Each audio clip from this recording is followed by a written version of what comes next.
Good evening, dear listeners, and welcome to another spine-tingling episode of Unearthly Encounters. I'm your host, David Monroe, and tonight we have a chilling tale to share with you, straight from the lips of the survivor himself. A story of horror, sacrifice, and a desperate escape from the clutches of a secret cult. Our guest tonight, John Anderson, is here to recount his terrifying ordeal. Welcome, John. Thank you, David. It's an honor to be here, although I never thought I'd be sharing this story with anyone. We appreciate your courage in coming forward. Please take us back to that fateful night. Set the scene for our listeners. It was a cold, moonless night, just about a year ago. I was out for a long drive, trying to clear my mind after a tough week at work.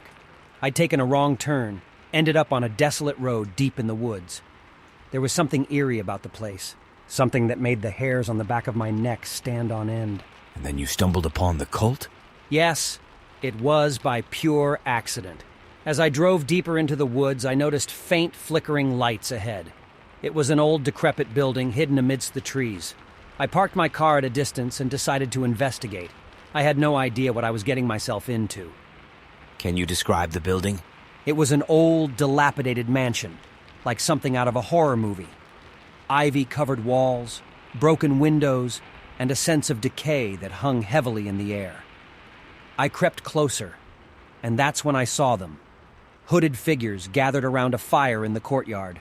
Tell us about these figures. What were they doing? They wore black robes, and their faces were obscured by masks, grotesque and sinister. In the center of their circle was an altar, and atop it lay a bound and gagged woman, her eyes filled with terror. They were chanting in some language I couldn't understand, and the fire danced to their rhythm. That sounds horrifying, John. What did you do next? Fear and curiosity compelled me to get closer, to see if I could rescue that poor woman. I moved as silently as I could, trying not to alert them to my presence. But then, one of them, the apparent leader, raised a dagger high above his head. A sacrifice? Yes, a sacrifice. I knew I had to act fast. I grabbed a nearby branch and hurled it into the woods to create a distraction. The cultist turned towards the noise, and in that moment, I sprinted toward the altar. What happened when you reached the altar? The cultists were taken by surprise, and for a brief moment I managed to untie the woman. But the leader, he was quick. He lunged at me with the dagger, and we grappled. I could feel the blade cutting into my side, but adrenaline fueled my fight to survive. It must have been a terrifying struggle. It was, David. The woman and I managed to overpower the leader, knocking him unconscious. The other cultists were disoriented, giving us a chance to escape. We ran through the dark woods, hearing their enraged cries behind us. How did you finally make it to safety? We stumbled upon a nearby road and flagged down a passing car. The driver was kind enough to take us to the nearest police station. They launched an investigation into the cult, but they vanished without a trace, leaving no evidence behind. That's a truly horrifying story, John.